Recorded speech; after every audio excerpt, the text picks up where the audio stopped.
क्या आपको कृष्ण की हत्या में कोई संदेह है? मुझे विश्वास है कि कृष्ण की हत्या हो ही नहीं सकती। तुम भी इतनी जल्दी बदल जाओगे ये हम नहीं जानते थे।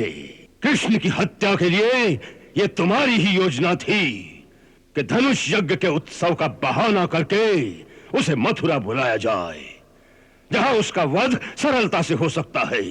फिर आज पासा पलट कैसे गया? सच सच बताओ कि तुम हमारे आदमी हो या शत्रु के? तुम्हारी विजय चाहते हो या शत्रु की?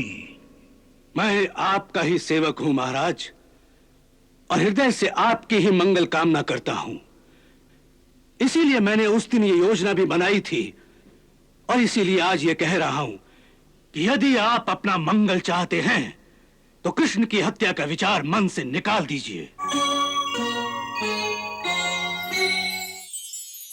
यदि आप अपना मंगल चाहते हैं तो कृष्ण की हत्या का विचार मन से निकाल दीजिए। उसकी हत्या का विचार मन से निकालकर क्या मैं उसके चरणों में बैठकर क्षमा प्रार्थना करूं? उसके सामने गिड़गिड़ाकर अपने प्राणों की भीख मांगूं? अवश्य यही कीजिए।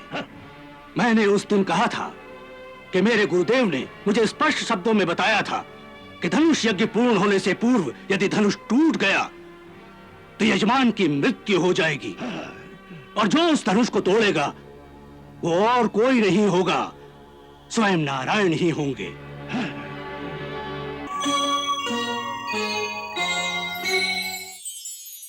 आज ये निश्चित हो गया है कि ये बालक कृष्ण स्वयं नारायण ही हैं।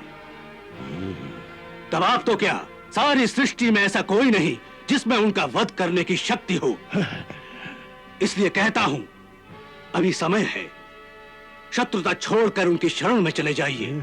इसी में आपका कल्याण है। वो परम दयालु हैं, आपको क्षमा कर देंगे। उस दिन तुम हमें अमर और अजय बना रहे थे, और आज हमें दया की भीख मांगने को कह रहे हो। उस दिन भी सत्य कहा था और आज भी सत्य कह रहा हूं महाराज। यदि यह धनुष यज्ञ पूर्ण हो जाता तो आप निश्चय ही अजय और अमर हो जाते, परंतु आप उस धनुष की रक्षा नहीं कर सके। इसलिए अब अपने प्राणों की रक्षा कीजिए।